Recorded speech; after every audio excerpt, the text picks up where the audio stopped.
por isso.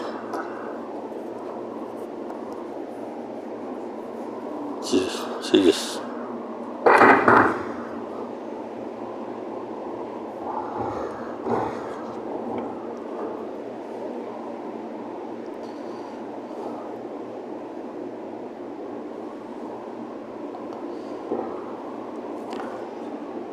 أشهد أن لا إله إلا الله وأشهد أن محمدًا عبده ورسوله أما بعد أعوذ بالله من الشيطان الرجيم ونحن على ذلك من الشاهدين. I bear witness that without Allah there is no God. I bear witness that the Prophet Muhammad sallallahu alaihi wasallam is the last, the final messenger of Allah, after whom no prophet, old or new, will come. I begin in the name of Allah, the Beneficent, the Merciful. The purpose of the explanation of the Quran every Friday at Jumu'ah is not merely because it's a ritual that we have to perform. We must understand that the Quran is a book of guidance for all peoples, not only for Muslims, for everyone. And this is important and essential that this guidance be understood. What is the purpose of this guidance? What does it guide us to? We have explained on several occasions through several sermons that the guidance of the Quran is primarily to make the human being develop himself or herself to be an excellent person.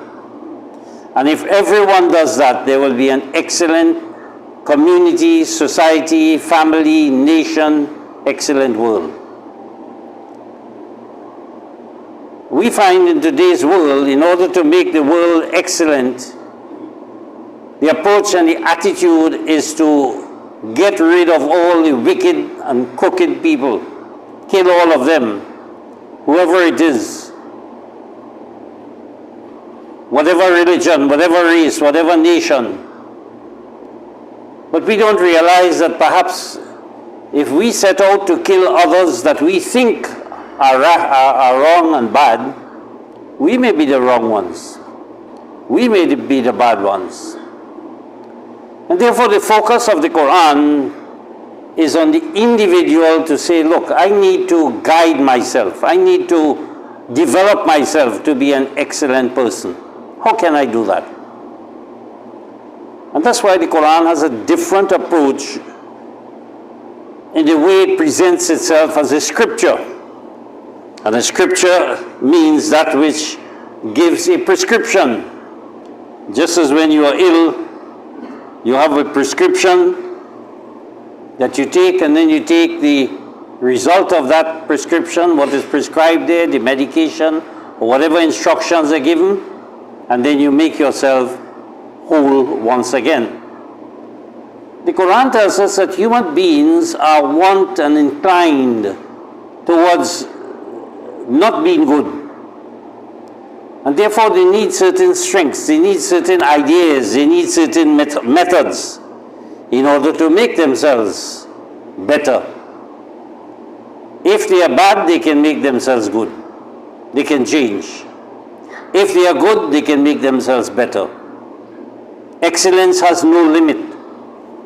We have seen that in the case of the Prophet Muhammad, when he ascended spiritually in the Miraj, he reached a point which was a Sidra Muntaha, an eternal, endless heights that he reached, symbolizing the spiritual heights to which each and every one of us can attain. And so the Quran tells us, وَأَنْفِقُوا مِمَّا رَزَقْنَا مِنْ قَبْلِ أَنْ يَأْتِيَ أَحَدَكُمُ الْمَوْتِ. And that is, you should make payments from what we have provided you before death comes to each and any one of you. Now, I have explained in previous sermons that the word death, the word for death in Arabic here, the word maut, does not always mean the physical end of life. There's another word used for that in the Quran, tawaffa, mutawafi, which means the separation of the soul from the body. But while death can be applied to physical death, no doubt, it also applies to spiritual death. And it applies to other circumstances in life where a person may be dead to what is going on around him or her. We say that person is plain dead because they are not listening.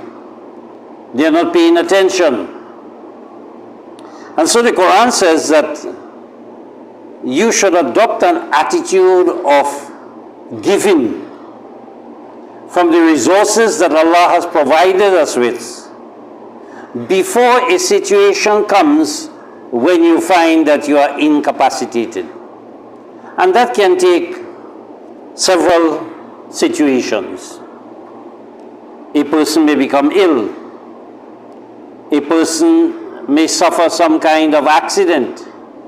A person may suffer some kind of injustice. Someone may come to their home and rob them.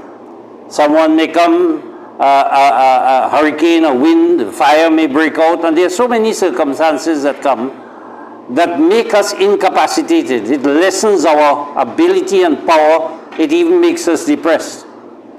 Certain news that we hear of our friends or relatives can put us in a state where we just feel, as the Quran says in the case of Mary, the mother of Jesus, when she was about to deliver, she said, I wish I were dead before this.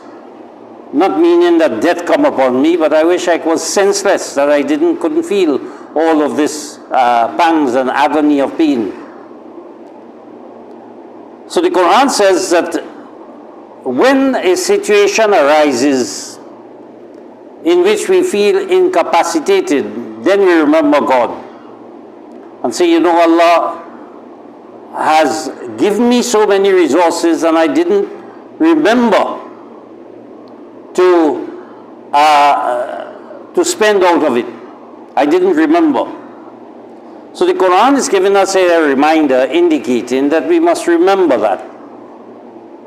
Don't only think that life is, in fact we should look at life. One of the resources of life is that Allah sometimes protects us from incapacity. We may live a long life without getting a headache. We may live a long life without having a disease. We may reach into middle age or we may not have any kind of accidents. Our houses may be intact, our family, everything is going fine. All these are blessings of Allah that we should be grateful for. So the Quran says, don't wait until you lose some of these things to spend out of what He has given you. Look at the good fortune you have. If you live a life in which you don't have any disease or major expenditure on medicines for yourself, your family, your children, that's a great blessing. That's a resource that you have. Because if you do have a sick child, you have to be paying for medication, you have to be paying for tests, your time and effort and so on. You have to pay doctors, there's so many things. Maybe you have to pay for extra clothing or things in which to look after the sick. All those are expenses, and if therefore you do not have these things, these expenses, it means you're very fortunate. And so the Quran says, if at that time comes, when some incapacity comes upon you, فَيَقُولُ, you will find yourself saying, Rabbi, lawla akhartani ila ajlin kareem.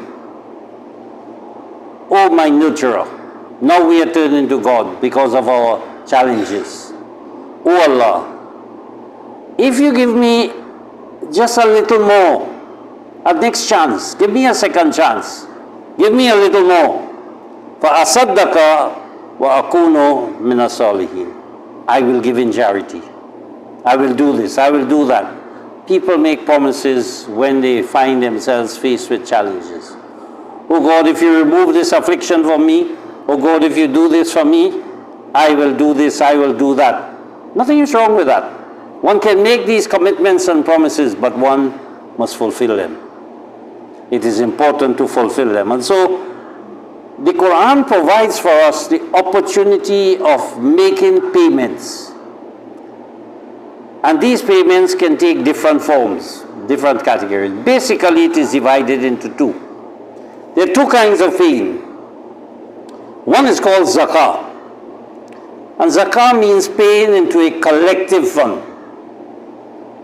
Giving money to those in need directly or through charitable organizations, what is called crowdfunding today. So you give through a charitable organization. And secondly, there is what is called sadaqah, which means you give out of sympathy, out of individual cases. You realize someone is in need and you give to them.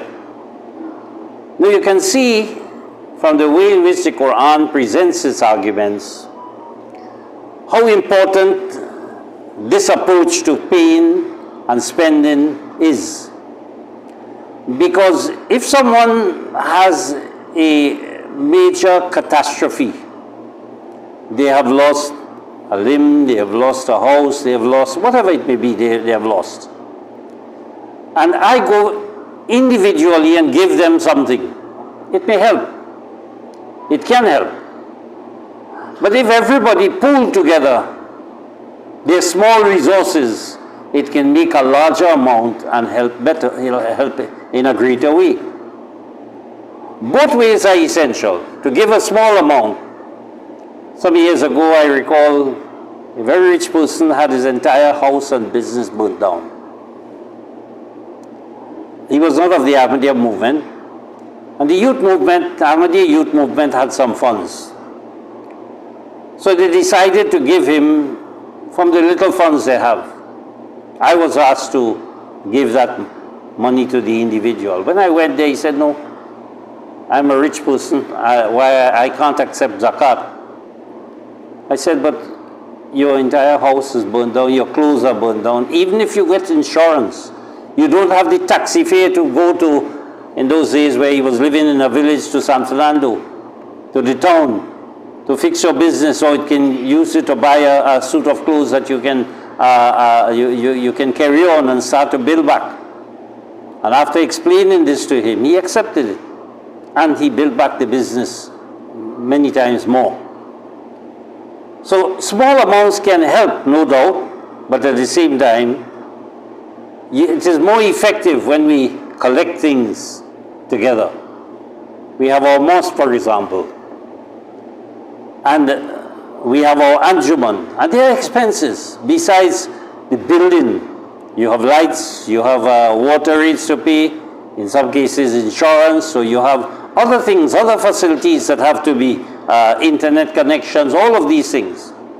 And therefore when people make a contribution, you have to replace some of the items in the wares, or you have to do any kind of repairs or whatever. One individual may not be able to do it or do it sufficiently. But if everybody pool their resources, then you'll be able to achieve much more. But the Quran gives us the opportunity to individually give. And it is important that when we look at sadaqah, where we individually give, we give because I like to give, because I feel to give, because I want to give. There is what is known as monetary sadaqah. That is, you give money to those in need directly, your friends, your family, on occasions, your children for their birthdays, they have passed exam. And giving may not necessarily be money in that sense, it can be gifts that you give to them on these occasions. So there's non-monetary sadaqah, where you show acts of kindness. You may give a smile to someone, you may give wise advice, you may give help to build a home or to assist in a mosque in some way. You may see the mosque needs a mop or broom or so, and you say, well, let me provide that. You don't need to pool your resources to do small acts of kindness. You visit the ill or you visit the aged. All of these are acts of kindness, are called sadaqah. And then there's a physical act of kindness, where you can remove obstacles from paths, from the pathway, from the roadway. You make it easier for people to walk. The Prophet Muhammad, when I was small, I was told that he said, look, if you remove a banana skin from the road to prevent someone from slipping, that is also charity. So removing obstacles from paths and guiding a lost person, someone is asking for directions, and other small deeds, and you can think of them yourself. So that in order to give zakah as a pooling of our resources, our Jamaat, Fireburn Ahmadiyya Jamaat, and our Anjuman, the Ahmadiyya Anjuman Isha'at Islam Incorporated of Trinidad and Tobago, provides that opportunity for people to pool their resources. And therefore, we should try to allocate and budget. But look, every month or every 3 months, I can give a small amount. I can give whatever I can afford. And this is what the Quran says. How much should you give? What should you give? The Quran points out to us, al-afu, what you can spare. Now we must remember that Islam from the time of the Prophet Muhammad till our time has gone through different changes. And there have been different interpretations, there have been additions, there have been guidelines given, because circumstances depended on those days, the circumstances required those kinds of interpretation of the Quran. We live in a different age and a different time, and we are not obligated to some of the interpretations that were made. For example, people say zakat must be 2.5%, or it must be, if you look at the rules of zakat, you will see it varies. And in fact, the prescription given for zakat is that the more you have, the less you pay. If you work out the percentages of goats and sheep and so on. We cannot use those kinds of measurements in today's world. The circumstances were different. The Quran says, they ask you what you should pay, say what you can spare. What you can set aside? What is beyond your needs? What is beyond your requirements? Look, I think I can set aside a certain amount, of $5 or $10 a month for the Anjuman, for the Jamaat, or maybe for the year, I can donate this amount. It is important for us to develop that particular attitude of giving. It becomes part of our personality and character. I recall as a very young toddler, you may call it, just young kid, maybe 5, 6, 7 years, by 10 years of age, for those from 5 to 10, that our parents used to teach us that every Saturday they would put some money, while they go to the market, they will put some money somewhere where we can have access to it. Small change. And beggars used to come at the door. We call them vagrants now. And they would put out their hand. For that matter, after a period of time, we knew everyone by name, or we give them names. Some were limp, some were blind, some were talking in a very funny way. But we always had something to give them. In those days, it would have been a cent or penny. Just a small amount. But they were going around houses, and on a Saturday, when people are home, they would collect this amount. And we were told that if the money run out and somebody comes, still don't tell them, give them a biscuit or a couple of biscuits, give them some rice or something, give them something. The attitude of giving was instilled in us even as children, and it's important for us to instill in children. We have seen in our last fundraising event how young kids, when we made an appeal, rushed. They want to give. That is part of their nature and their personality, because we must always remember that people think highly of you for what you give, not for what you take. You take something from people, you take away. People rob, they cheat, and you deprive others of certain things. And they don't think highly of you. But you give to people. Whatever you give to them, they appreciate it. They know that this is something that will build their personality and their character. So the Quran points out to us and indicates to us that paying, spending out of the resources that we have, and we have to look at ourselves as full of resources. Yes, we may lack ourselves in some ways. We may not have enough financial resources, but we have other resources. What the Quran promises us is that if you are grateful, in other words, if you make use of what Allah has given to you, you will get more. It is surprising that in today's world, even nations and governments say they don't have enough money. You ask them to fix the road, we don't have money. You ask them to do this, they don't have money. In most of the larger countries of the world today, in Germany, there are certain flight attendants who are on strike for particular airline. In England, you have doctors and nurses who are targeting their strikes. In France, you have farmers who are striking. In other places of the world, public servants. In India, you also have the farmers. These are big countries. These are countries that spend billions of dollars in arms and ammunition when they pass a budget for helping a country at war, as we see two major wars in the world today. They talk in billions. When it comes to assisting the poor, it is in a couple of millions. The billions are there to kill people, but there's hardly any money to help people.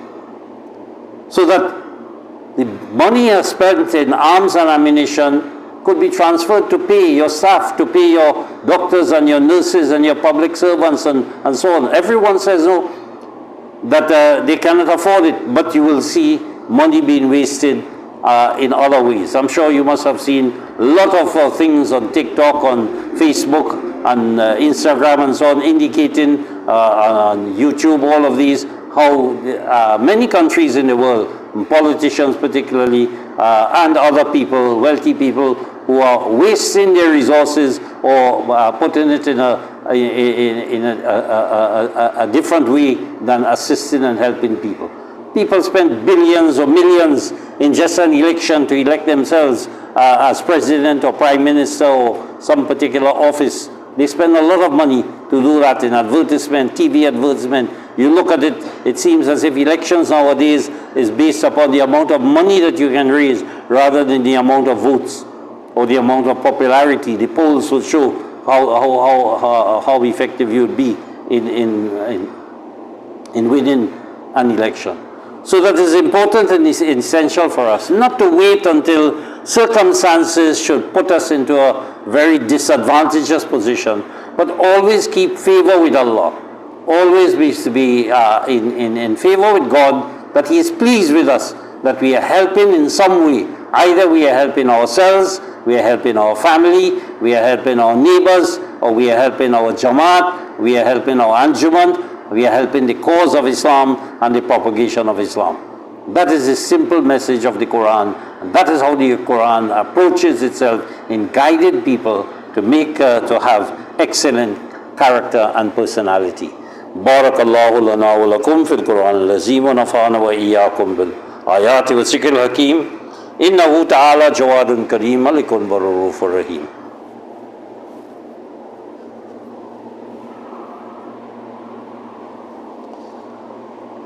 Alhamdulillah nahmaduhu wa nasta'inuhu wa nastaghfiruh wa nu'minu bihi wa natawakkalu alayhi wa na'udzu billahi min shururi anfusina wa min sayyiati a'malina may yahdihillahu fala mudilla lahu wa may yudlil fala hadiya lahu wa nashhadu an la ilaha illallah wahdahu la sharika lahu wa nashhadu anna Muhammadan abduhu wa rasuluh.